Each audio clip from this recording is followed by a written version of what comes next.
Olá, curiosos! Boa noite, curioso! Boa noite, curiosa! Hoje é quinta-feira, dia de conhecermos grandes histórias dos bastidores da televisão com o especialista Magalhães Júnior. Mas eu estou sentindo que você está um pouco perdido hoje, Mago. O que está acontecendo? Está tudo bem? Boa noite. Boa noite, Marcelo. Boa noite, curiosa. Boa noite, curioso. Não, eu não estou perdido, né? Talvez eu esteja um pouco perdido no tempo com lembranças, né? E essas lembranças me são muito caras, não pelo valor financeiro, né? Mas logo, logo a gente fala dessas lembranças. Sim, logo, logo, depois dessa bela vinheta do Quem Te Viu, Quem Te Vê.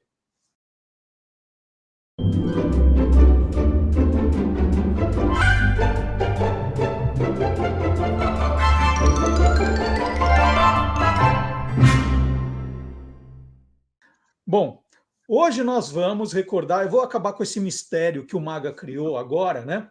Hoje nós vamos relembrar de um programa que teve origem no rádio e depois acabou se tornando um fenômeno da televisão, mas fenômeno mesmo, das pessoas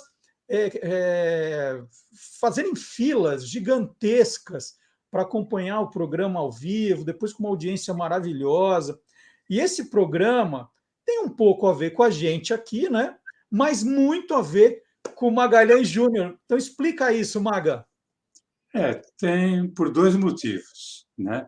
Primeiro, porque esse programa foi o primeiro no qual eu trabalhei. E segundo, porque o título desse programa tem tudo a ver conosco, né, Marcelo? Porque é Perdidos na Noite. Sim, como nós aqui. A gente Exatamente. fica lembrando de histórias, vai divagando, vai viajando, vai se perdendo e vai se divertindo. Mas então, Maga, ó, eu tenho ótimas lembranças aí do tempo de universitário, de acompanhar o programa ao vivo, de ir no aniversário do programa. Então, estou louco para ouvir as suas histórias, né, dos bastidores. Mas vamos começar do começo, então, porque esse programa começou no rádio, na verdade, né? Mas não foi com esse nome, né, Maga? Não, o programa ele começou em 1980 pela Rádio Excelsior de São Paulo, AM, que hoje é a CBN, né? E o programa ele não tinha nem o nome nem o apresentador. O programa chamava-se Balancê.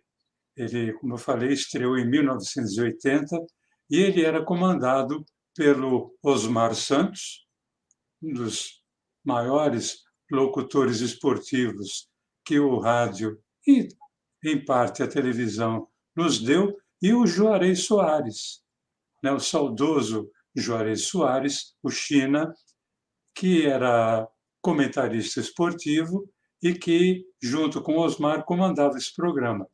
Esse programa era um programa de estúdio, inicialmente, um programa que ele trazia esporte, primordialmente, no início, mas também, além do futebol, falava de vôlei, falava de basquete, mas também falava de cinema, de teatro, de televisão, de política.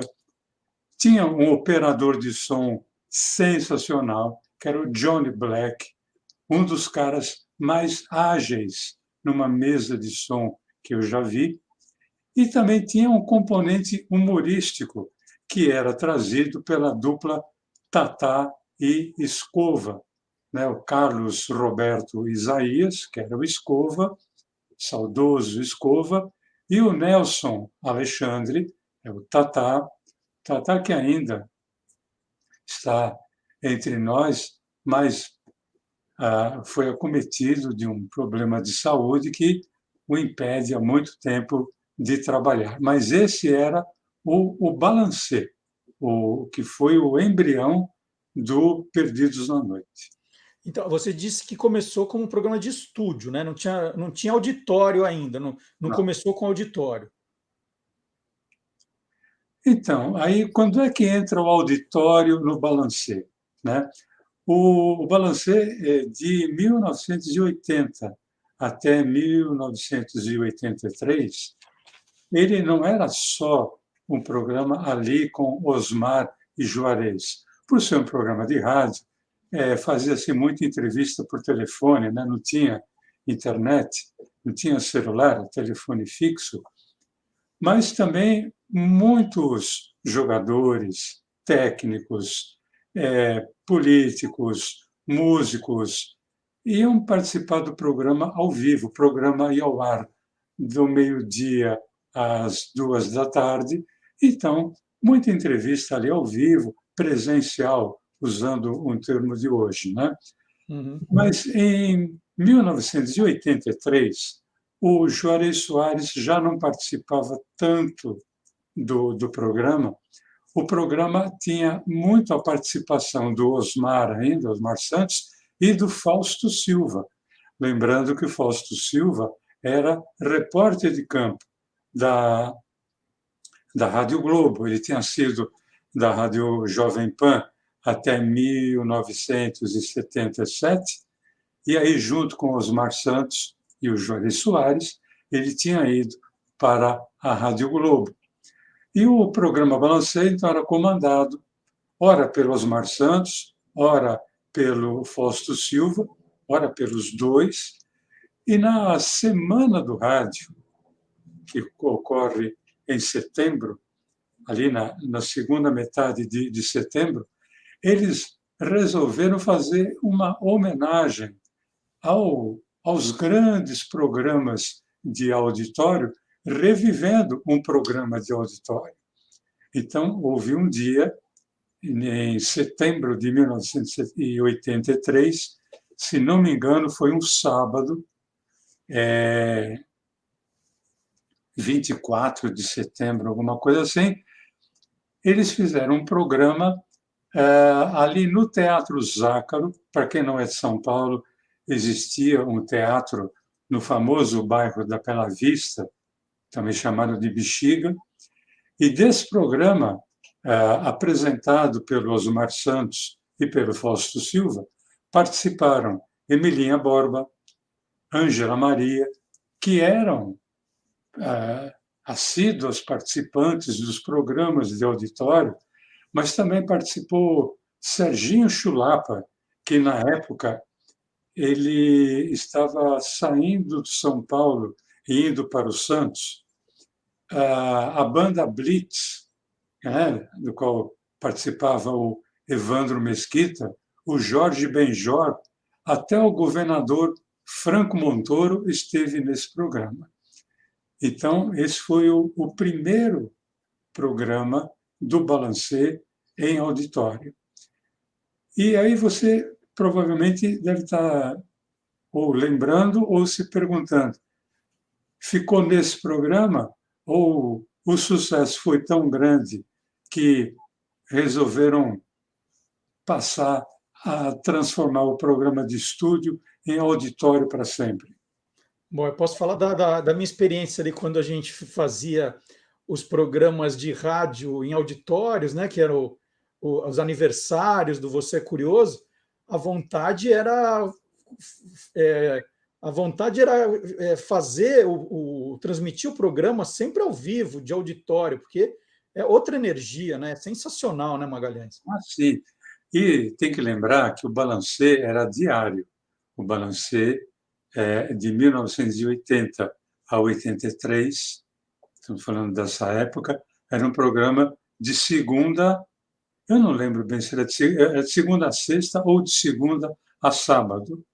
Mas esse programa de 23 de setembro de 1983 foi tão emblemático e teve o sucesso foi tão grande, o teatro ficou lotado, né, que resolveram então vamos passar a fazer o programa diariamente no auditório. Só que o Sistema Globo de rádio ficava na Rua das Palmeiras, ali no bairro Cerqueira César, se não me engano. E o Teatro Zácaro, como eu já falei, ficava ali no bairro da Bela Vista. Era muito distante, tinha toda uma logística que deveria ser preparada para que o programa pudesse acontecer. O ideal seria conseguir um teatro mais próximo. E conseguir um teatro muito próximo, questão de uma quadra ali da rádio. Surgiu, então, era o Teatro e Palhaçaria Pimpão, uma ruazinha pequena chamada Rua APA, né? Era um teatro bem pequeno, Marcelo, era um teatro assim com 100 lugares, Ô, mas Maga, pois, ali é mais Santa Cecília, né, do que exatamente Cerqueira César. exatamente, Santa Cecília. Mais perto ali é Santa Cecília, né, um pouquinho para baixo de Higienópolis, né? Exatamente, inclusive muito próximo ali ao Largo Santa Cecília, onde tem a igreja Santa Uhum. Cecília, né? E resolveram fazer o programa ali, e o programa mantendo o horário, do meio-dia às 2, ao vivo, com presença de auditório gratuito. Então ia office boy, desempregado, vendedor, sabe aqueles caras que estão na rua ali com né, pastinha 007, né? Parava e entrava. Até porque o som vazava, né? O teatro era pequeno, mas você precisava ficar com as portas abertas, então o som vazava. Aquilo chamava atenção, as pessoas passavam, davam uma olhada, viam o que era, e entrava, não era cobrado ingresso, e aquilo começou a se transformar num must, né? Num point, no centro de São Paulo, do meio-dia às 2. E esse programa, ele era, com usar um termo de um programa que foi famoso na televisão, ele era realmente uma zorra total, Marcelo, Uhum. porque era ao vivo, com a presença de convidados e mantendo aquela característica, né? Falando de esporte em geral, música, cinema, teatro, televisão, literatura, política. Então, cara, além dos convidados, o público também era muito interessante, porque o público reagia da forma como ele achasse conveniente, né? Continuava ali com a presença do sonoplasta Johnny Black e a dupla Tatá e Escova fazendo imitações de todo mundo. Na verdade, eles faziam mais uma, digamos assim, uma caricatura vocal do que uma imitação. Mas era muito engraçado. E se você me permite, Marcelo, tem uma curiosidade que eu não posso deixar de falar. O teatro era pequeno, então os convidados ficavam no palco, o Fausto ficava no palco, a dupla ficava ali no palco, e até a mesa de som do Johnny Black ficava próxima ao palco, né? Ficava onde era a técnica do teatro. E um dia estava ali os convidados tal, e sentou um cara, né? Estava de terno, tal, etc. E aí a produção, como era tudo muito confuso, o rapaz da produção falou: como é seu nome? Ele falou o nome e falou: você vai fazer o quê? Ele falou: eu gostaria de cantar. Ele falou: tudo bem. Marcou o nome, aí o Fausto recebeu a ficha, né, de produção, e num dado momento, vamos chamar o Zé da Silva. Aí o cara levantou, foi. O Fausto não sabia muito bem quem era o cara, a produção também não, mas como ele mesmo dizia, aqui é um programa onde vem qualquer um, tanto que desses quaisquer eu fui, né? E fui falar do lançamento de um livro meu, como eu já comentei aqui. E aí o Fausto falou: o que você vai cantar? Eu gostaria de cantar, falou a música. O Johnny Black, como era muito rápido, ele levava tudo, né? Tudo que fosse possível.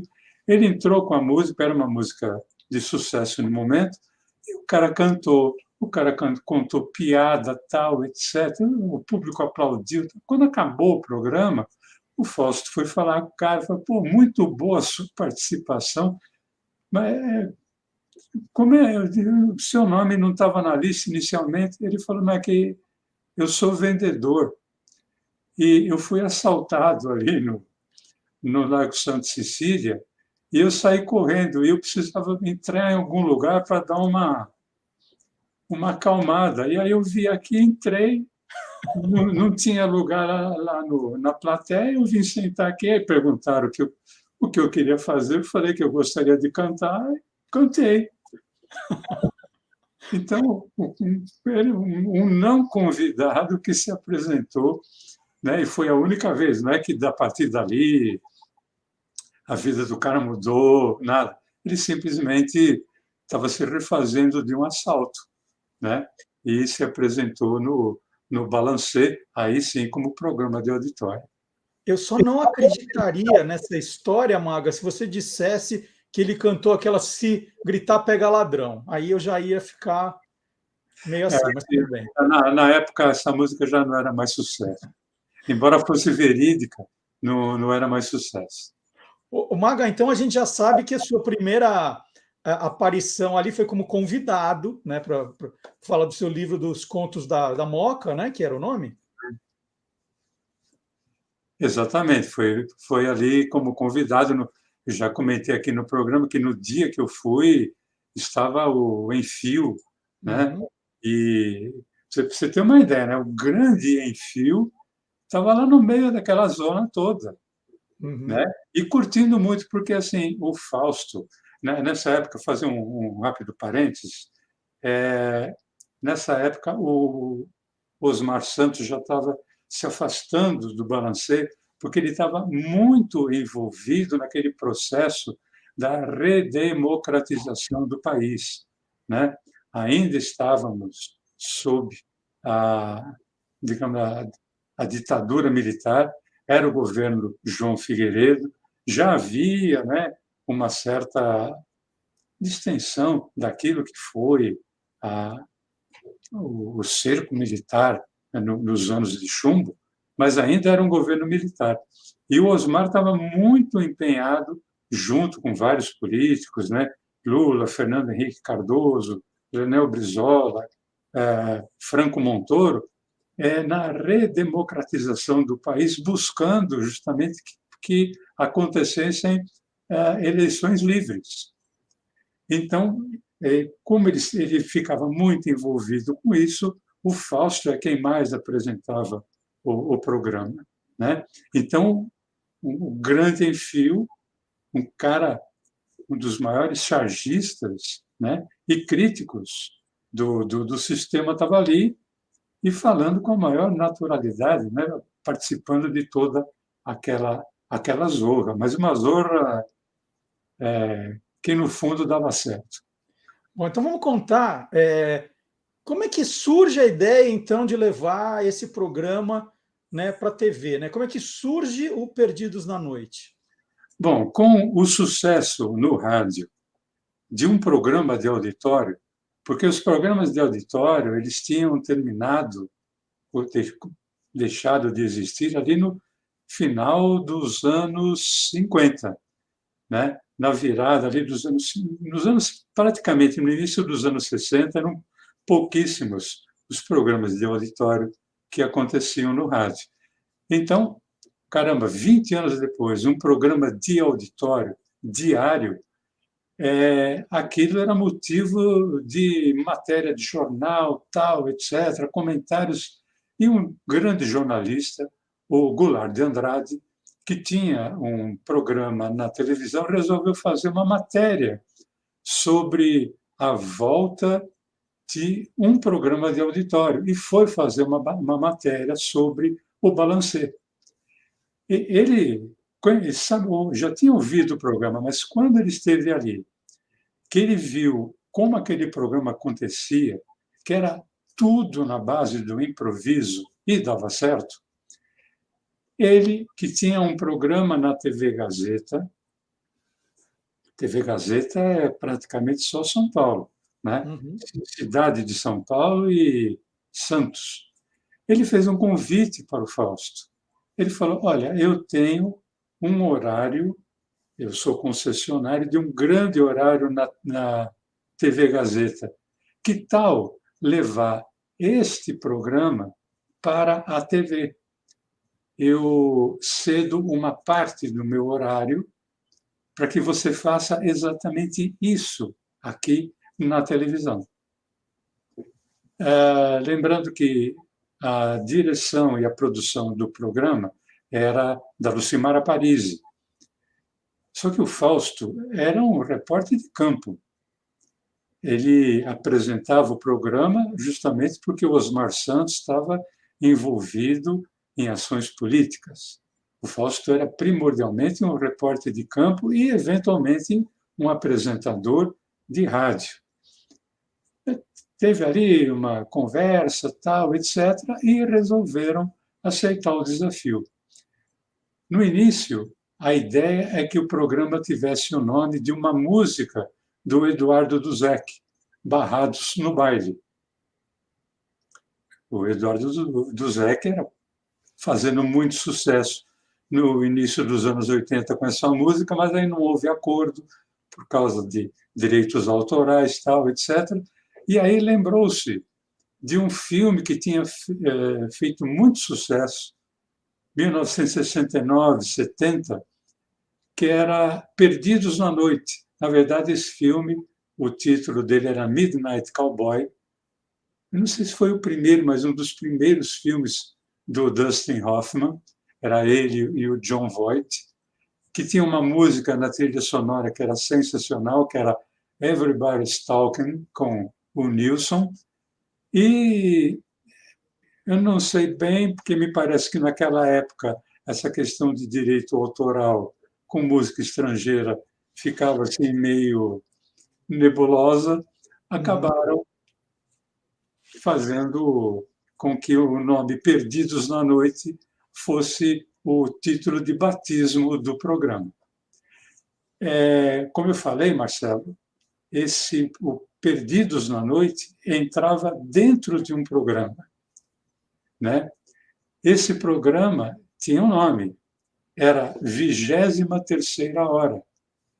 Ele acontecia aos sábados na TV Gazeta e tinha aí um paradoxo, uma coisa. O programa chamava 23ª Hora, mas não começava às 23 horas, começava às 22h30. E é um programa que começava às 22h30 e ia até mais ou menos às 4 da manhã. Então, as primeiras 2 horas foram destinadas ao Perdidos na Noite. A hora seguinte vinha um programa de culinária chamado Santa Ceia, que era apresentada pelo meu amigo, seu amigo também, Silvio Lancelotti. Depois tinha um programa não muito longo, chamado Discurso do Absurdo, que era apresentado pelo jornalista Mino Carta, e aí vinha o programa Vem Comigo, que era a marca registrada do Goulart de Andrade, né? Que quando ele falava com o telespectador, ele dizia: agora nós vamos ver tal entrevista, vem comigo, né? Então, Perdidos na Noite, ele não tinha ainda vida própria, ele era um programa dentro de um programa. Ele estreou no dia 11 de fevereiro de 1984, um sábado, das 22h30 à meia-noite e 30, e ele começou a ser gravado, ele era gravado às terças-feiras, no Teatro Brigadeiro. E depois ele acabou indo para o Teatro da Funarte. E aí, apresentado pelo Fausto Silva, com o Johnny Black como o sonoplasta ali ao vivo, né? A Lucimara Parisi como diretora e produtora do programa e com a presença da dupla Tatá e Escova. No programa de estreia, Marcelo, participaram Serginho Chulapa e Luiz Pereira. Serginho Chulapa não saía de lá? Não, Serginho Chulapa, porque as entrevistas com ele vendiam muito, né? Quando ele foi no programa Balancê, ele cantou junto com a Blitz, né? Uma coisa impensável. Totalmente. Participou também a Fafá de Belém e o trio Los Angeles. E aí tem uma história sensacional nesse programa de estreia, envolvendo o trio Los Angeles, é uma curiosidade que, se você me permite, eu gostaria de contar. Por favor, não precisa nem perguntar. Na época, estamos falando então de fevereiro de 1984, estava no ar uma novela, a novela das 7, chamava-se Transas e Caretas. E o tema de abertura tinha esse título, Transas e Caretas, era apresentado pelo trio Los Angeles. E aí começou a circular, nas rádios principalmente, a notícia de que o trio Los Angeles não era quem havia cantado a música na gravação. Quem haveria cantado era um grupo que era pertencente à Jovem Guarda, chamado The Fevers, que era, inclusive, um grupo carioca, né? E o trio Los Angeles era constituído por um cantor, que era o Márcio, e duas cantoras e bailarinas. Eu lembro que uma era irmã deles, se não A me engano. Ana era irmã dele e tinha a Cleo, que não era irmã. E aí eles se apresentavam, então, eles dançavam muito bem, tinham um gingado muito legal, mas sempre se apresentavam com playback, né? E corria nos programas de fofoca, no rádio, tal, etc., que eles não cantavam. E aí o Márcio falou: não, nós vamos ao Perdidos à Noite para provar que a gente canta, né? E para isso a gente vai cantar ao vivo. E naquele tempo os discos se apresentavam de duas formas, né? Você tinha o disco como você ouvia no rádio, mas você também tinha um disco que era só a base, para que, eventualmente, o cantor, quando fosse num programa de auditório, de televisão, não precisasse levar a banda, não precisasse ter orquestra. Tocava aquela base e ele cantava ao vivo com a base. Só que o Johnny Black levou só a base. Ele não levou o disco. E ele colocou realmente o chamado playback, né? E foi um fiasco que, olha, era melhor se o trio Los Angeles assumisse que foram os Fevers que cantaram, porque foi terrível a apresentação deles. Eles eram desafinados, eles não tinham fôlego, porque cantar e dançar ao mesmo tempo não é para qualquer um, Sim. né? E tanto que, no meio do número, o Fausto foi uma das primeiras vezes em televisão, essa foi a primeira, porque era o programa de estreia, o Fausto interrompeu, né? Grande trio Los Angeles, tal, já cortou ali no meio, tal, porque percebeu que ia ficar cada vez mais evidente que eles não haviam cantado, que era muito provável que The Fevers é que haviam gravado a, a versão verdadeira e que eles só se apresentavam com playback. Mas para um programa de estreia, já foi uma coisa sensacional. Mas Né? olha o mundo como mudou, né, Maga? Antigamente, um grupo musical de sucesso que não cantasse era notícia. Hoje, hoje tá normal. Mas, ó, deixa eu te fazer uma pergunta. Eu não lembro dessa fase do Perdidos na Noite. Quando eu conheci o Perdidos na Noite, ele já era um programa com vida própria, ele não ficava dentro do programa do Goulart de Andrade. Então eu já comecei a ver mais depois. Em que época foi exatamente? Olha, foi no mesmo ano, né? Porque o, eu acho que ali para agosto, né? Julho, agosto, o Goulart recebeu um convite da TV Record para levar todo aquele programa para a TV Record. Né? Como eu falei, a TV Gazeta é uma TV muito local, né? Sim. Principalmente naquela época. Era São Paulo e Santos, e só. Parece que havia alguma retransmissão no interior, mas não era uma emissora nem de repercussão estadual e muito menos nacional. E a TV Record, apesar dos pesares, que já não era mais a TV Record dos anos 60, era uma emissora de rede nacional, né? Então, o Goulart levou tudo para a TV Record, o programa 23ª Hora, só que o sucesso do Perdidos da Noite já era, mesmo na TV Gazeta, maior do que o todo do 23ª Hora. Então, houve um desmembramento.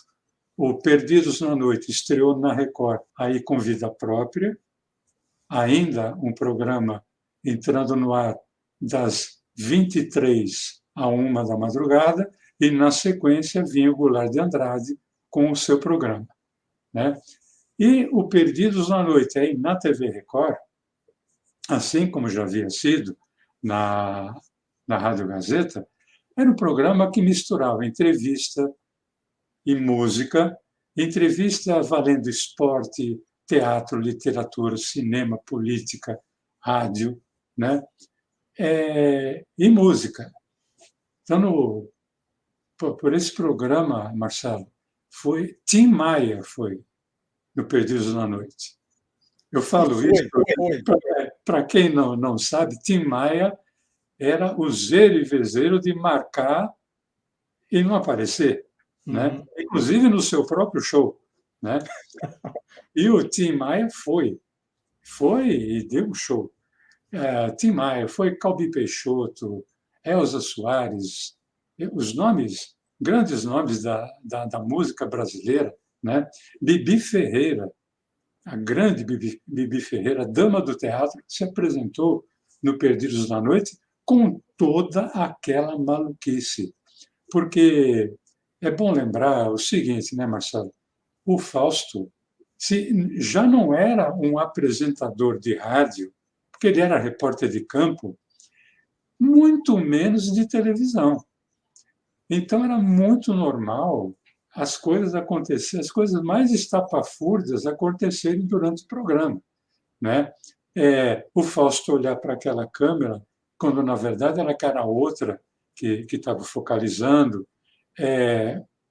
apresentar alguém e não era esse alguém. Enfim, era um circo, mas era um circo que funcionava.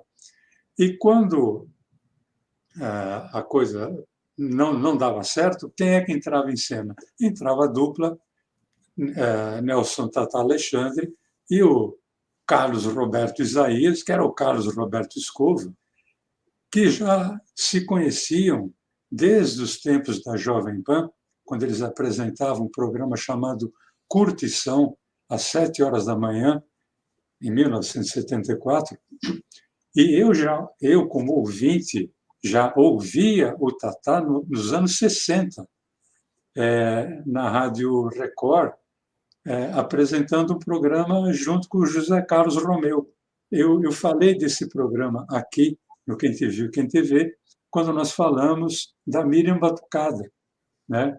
Que eu fui a esse programa, que não era de auditório, mas era um programa de estúdio, mas recebia ouvintes, e fui até entrevistado pelo Tatá e pelo Zé Carlos Romeu.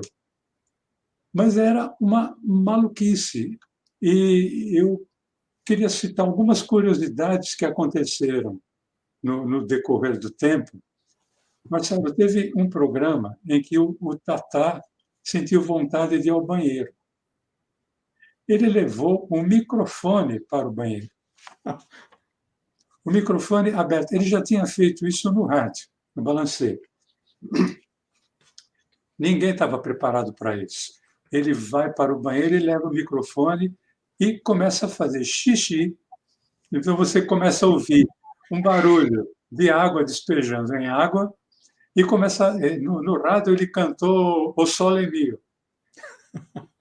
O Fausto começou a rir porque dava para identificar o barulho, você sabia o que ele estava fazendo, e ele cantando O Sole Mio. E ele fez isso na TV, né? Uma coisa impensável. E eu estou falando isso, alguém pode estar falando, não, mas eu já vi essa cena num filme, um filme de humor escrachado chamado Corra que a Polícia Vem Aí. O Corra que a Polícia Vem Aí, se não me engano, foram 3 ou 4 filmes. O segundo, que era o Corra que a Polícia Vem Aí 2,5, tem essa mesma cena, quando o personagem do Leslie Nielsen está numa recepção ali da rainha da Inglaterra, ele era segurança, ele está com o microfone de lapela, tem vontade de ir ao banheiro, vai ao banheiro e esquece de desligar o microfone. Só que essa cena desse filme, ou esse filme, aconteceu em 1990. Ou seja, se alguém copiou alguém, o Corra que a Polícia Vem Aí copiou o Tatá, porque ele foi o precursor disso. Né? Nelson Tatá Alexandre, por quem eu sempre tive, não, eu não posso nem dizer que seja admiração, eu tenho paixão pelo Tatá, porque, além de ser um grande imitador e um grande locutor de rádio também, é de uma alma boníssima, é uma das almas mais generosas que eu já vi, que eu já encontrei ali pelos bastidores do rádio e da TV. Quais eram, Maga, as principais imitações dele, ou deles?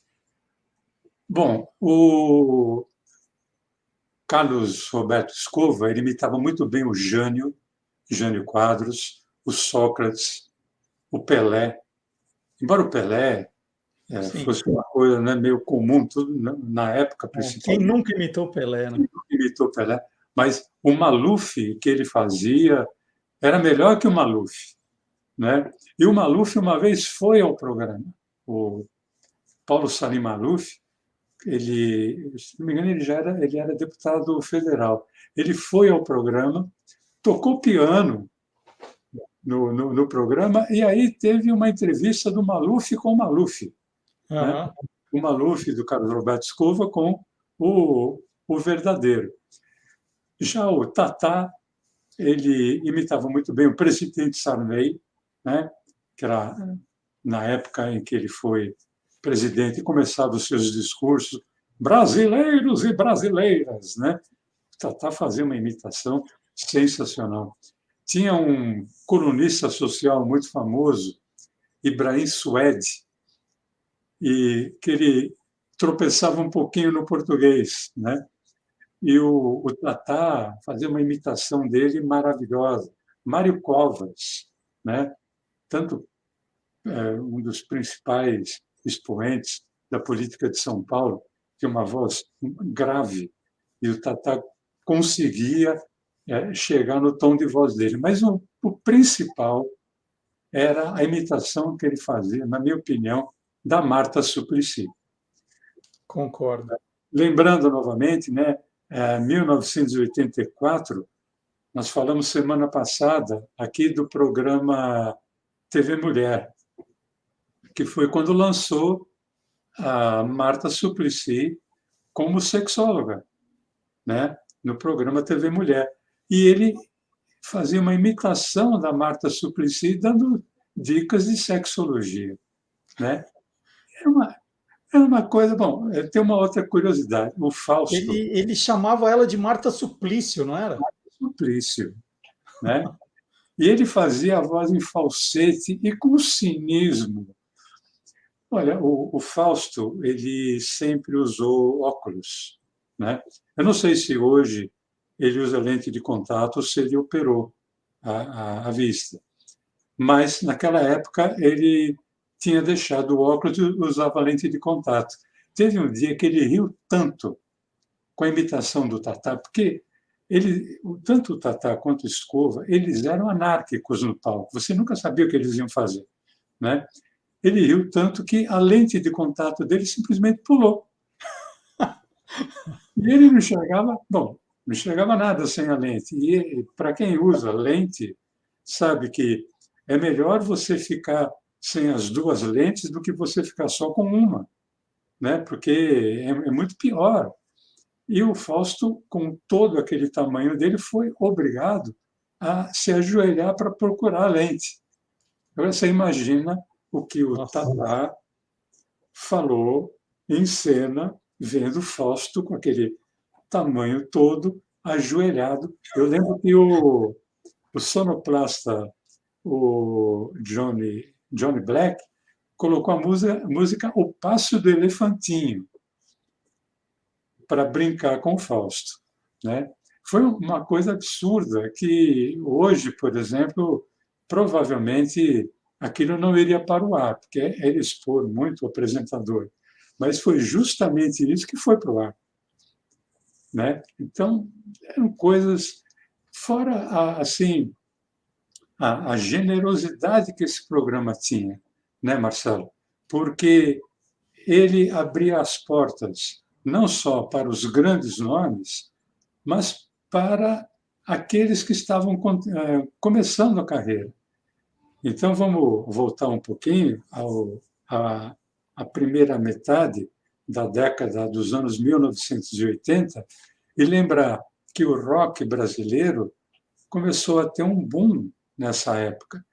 E aquelas que iriam se transformar nas maiores bandas de rock brasileiro, elas começaram, vamos dizer, ali, no programa do Perdidos da Noite, passando antes no programa Balancê, porque é bom lembrar que, enquanto o Perdidos da Noite estava no ar aos sábados, durante a semana, o Balancê continuava acontecendo, apresentado pelo Fausto, coadjuvado ali pelo Tatá e o Escova, diariamente, de segunda a sexta.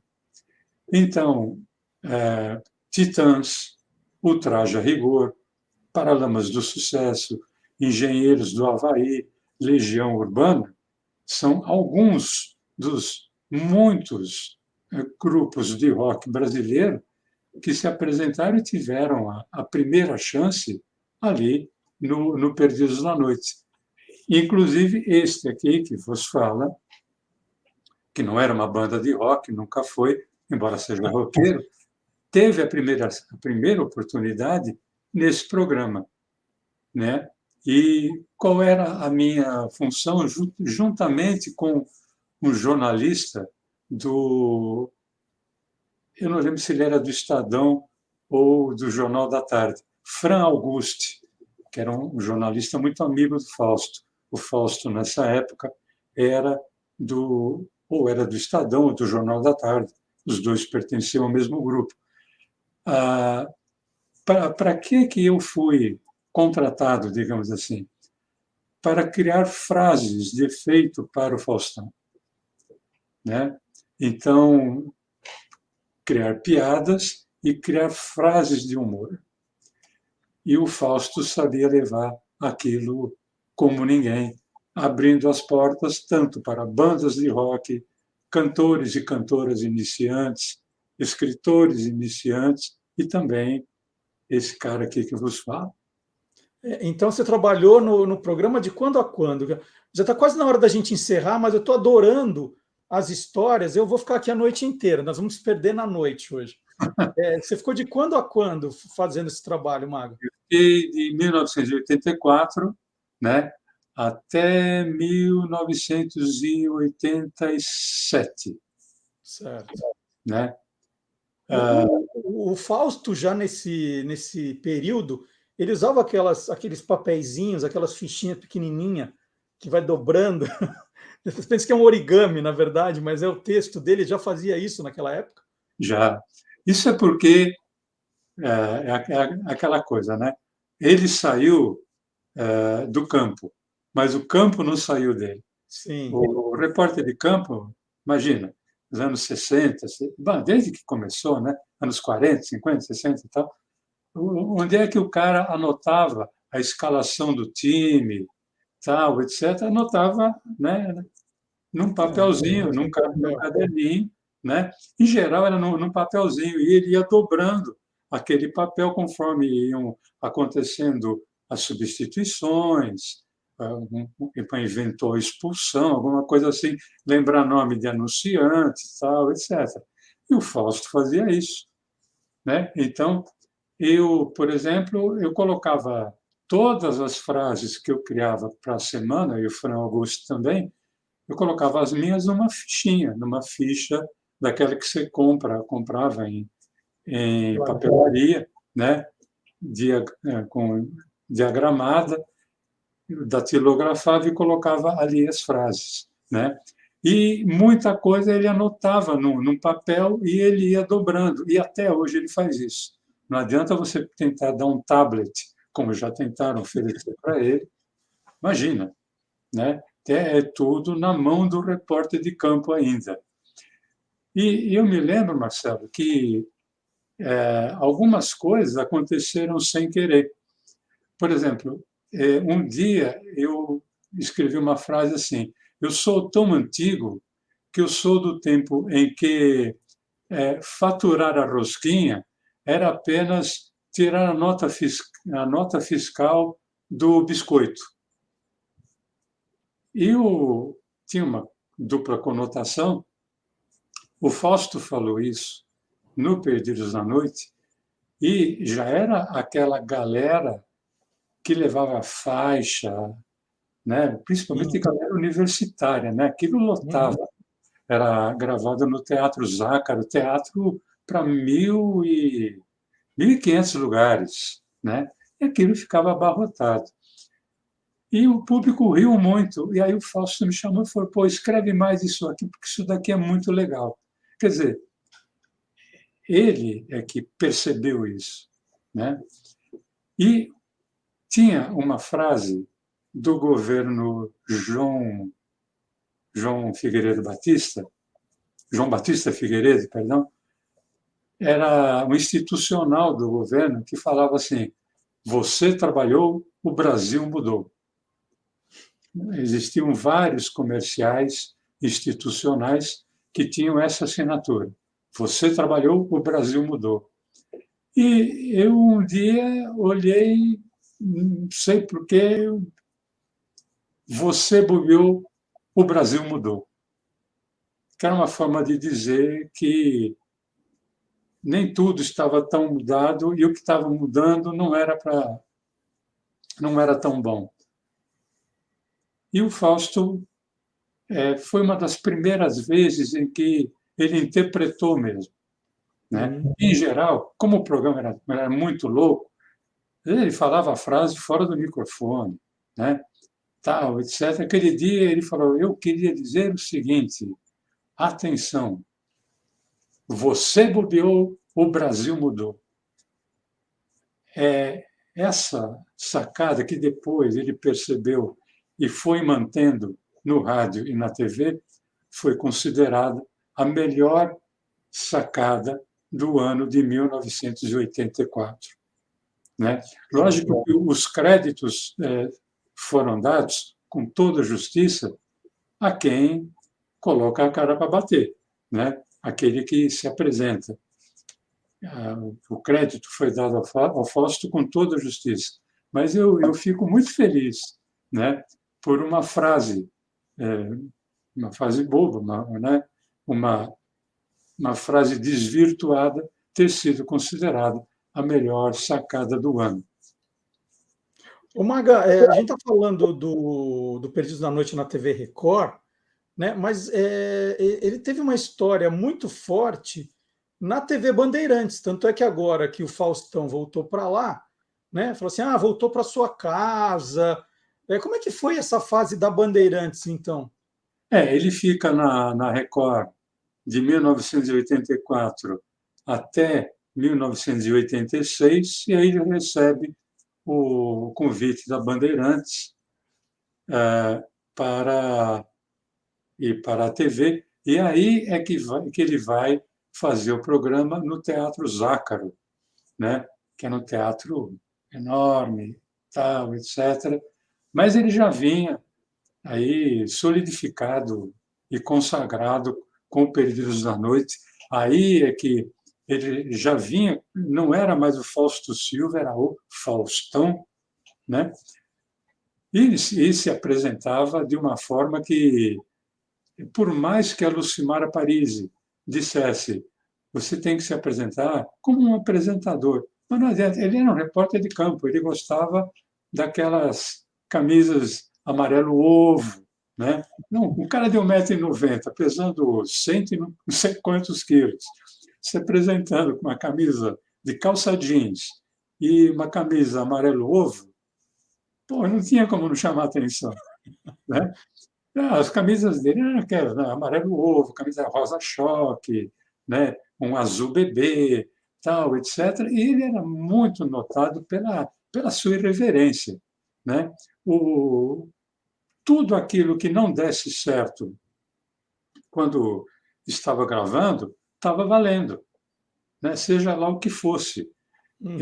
Então, eu acho que na Bandeirantes, até talvez pela próprio punch da emissora na época, né, que foi quando a Bandeirantes trouxe vários nomes da Globo, Augusto César Vanucci, Carlos Alberto de Nóbrega, Agildo Ribeiro, Ronaldo Golias, juntou tudo para que o Perdidos na Noite fosse mais sucesso ainda, né?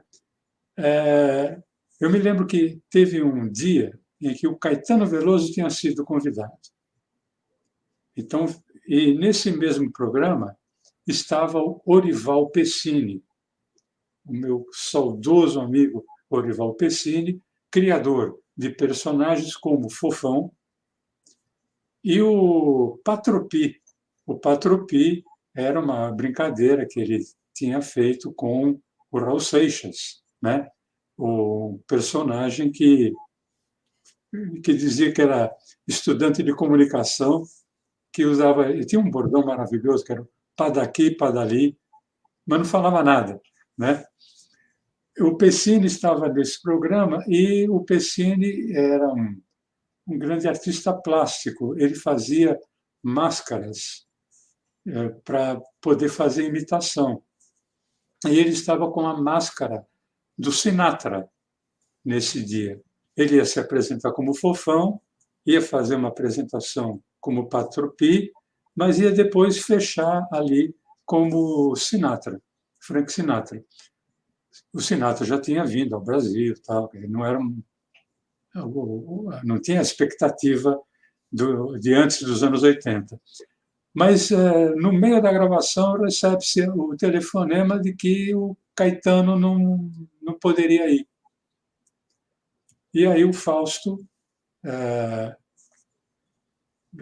já estava o Pessini pronto para entrar e o de Pessini pronto para entrar de Frank Sinatra. Aí o Fausto falou: nós, infelizmente, nós anunciamos a presença do Caetano Veloso, mas por força maior, motivo de força maior, ele não pôde comparecer, mas nós pedimos e conseguimos alguém que pudesse preencher essa lacuna, e ele veio assim em solidariedade a brilhantar esse programa.